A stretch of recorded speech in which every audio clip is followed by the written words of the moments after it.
Welcome back into the GSMC Sports Podcast as I now want to look on the other side of that Commanders Bengals game from last night. We just talked about how excellent things seem to be headed in Washington as they now have a vision for the upcoming future.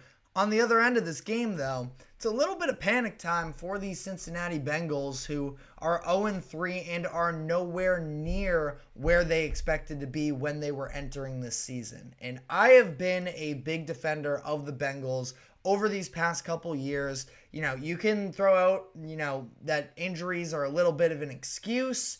I can only push back so far. The reality of the situation is Burrow was not healthy last season. Each of the first 2 years he has played the entire year. The Bengals have made the AFC Championship game. So I understand, last year he's playing through the calf injury early on and they're not winning games. And now we can look back a year ago. It's, Burrow struggles in the beginning of the season. I think there's a little bit more to that ultimately. But, I think that just overall here, looking at this was supposed to be the year where the Bengals have sort of one last great chance as the team is currently constructed, specifically on the offensive side of the ball. We sort of have come to an understanding that this is very likely going to be T. Higgins' last season in Cincinnati. He's currently playing on the franchise tag. Did happen to miss the first couple weeks due to a hamstring injury. I'm sure part of that was tied into the fact that he didn't want to re-aggravate that injury because there was a very public disagreement with him and the front office for him not being paid more, and he understands he's likely going to hit free agency, and he wants to capitalize on his. Jamar Chase holding out during training camp as well. I mean, these were real red flags that we knew coming into this year. I just kind of figured that the Bengals and Joe Burrow are good enough that they were going to be able to overcome it. And it's not like I'm totally past that point. Maybe I'm a little bit stubborn here. But that being said, 0-3 can be a pretty detrimental hole to fall into, especially when you play in the AFC North. Like, this was a game against the Commanders that feels like they had to win. And now this is the second loss so far of the season where they were 7.5-point favorites headed into the game and lost. It was week 1 against New England, and now this game against the Commanders. And it feels like there's a chance things could fall apart here. I'm going to pump the brakes a little bit, though. I know that there are a lot of red flags with this team, specifically if you look at the defensive side of the ball. I covered this very briefly in the last segment. This idea that Joe Burrow didn't play good enough last night. You're losing me on that one. Over 300 yards and 3 touchdowns and no turnovers, scored on every single drive. You're just not going to sell me that it was the quarterback who wasn't good enough. And, wins are just not a quarterback's stat, in my opinion. Argue me in the comment section if you'd like. But the reality is, that defense has looked pretty bad. It was very bad statistically in the 2023 season. And up to this point, I thought that they made upgrades in the secondary, specifically going out and adding a Von Bell and a Geno Stone in free agency, having some of these younger players ideally develop, such as a Dax Hill, but that just hasn't necessarily panned out for them yet.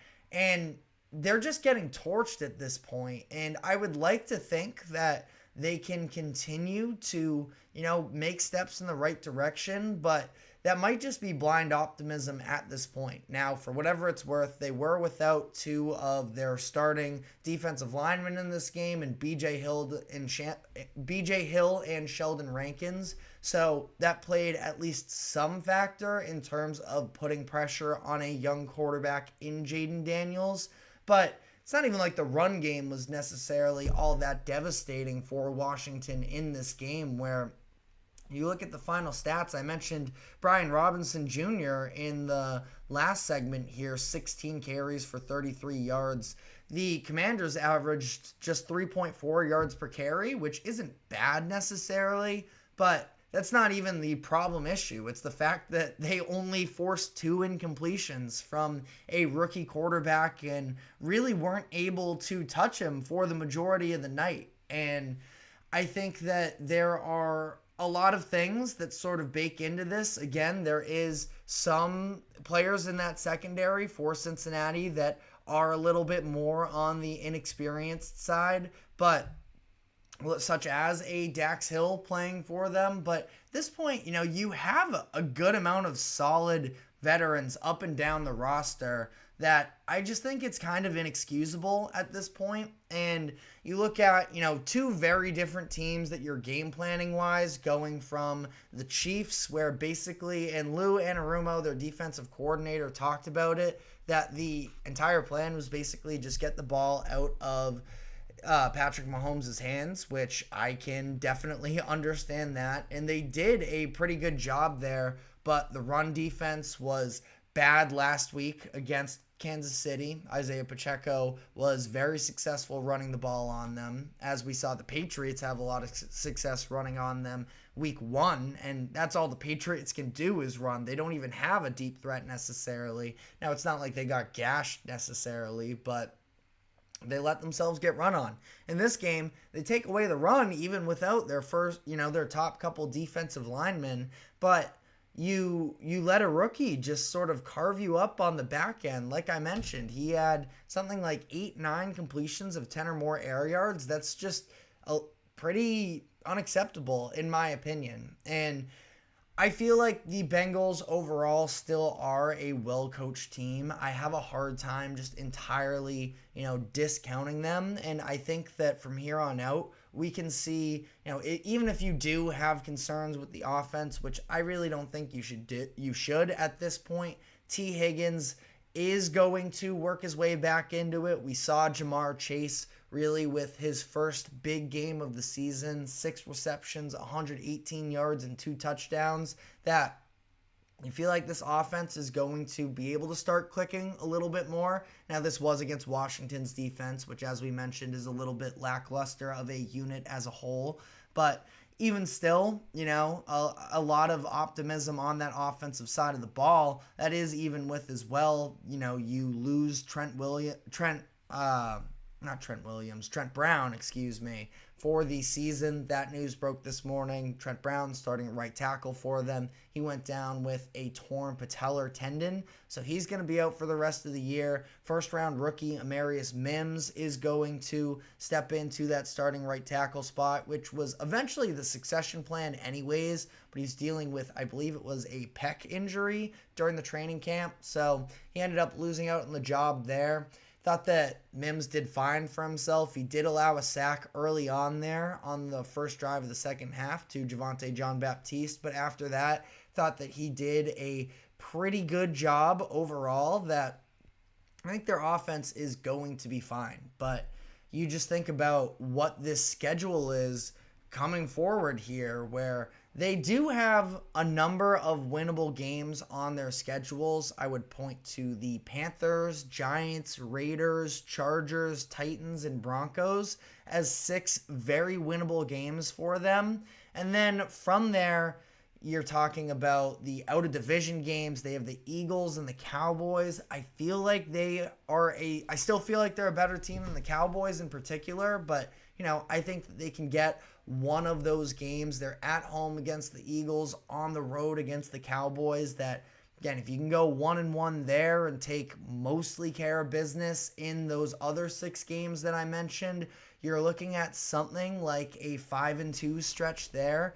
And then it's just about cleaning up in the division. And that's the thing, is you're probably going to need the Bengals are probably going to need a winning record against divisional opponents. And when you're playing in the AFC North, that is never a given. Where you look overall, the Steelers are absolutely punching above their weight class right now. They're 3-0. I do have my reservations about the opponents that they've beaten, but the Steelers have jumped out to a significant lead going on in this year, so they feel like they're absolutely going to be in the mix for a playoff hunt. The Ravens, I think that they did a really good job of sort of reestablishing their identity as a run-first football team. Derrick Henry had a monster performance. So I think the Ravens, I'm back with them. I'm not worried about them. And then, even the Browns, who look like a little bit of a dumpster fire and have for 2 out of 3 weeks, and even their one win against the Jaguars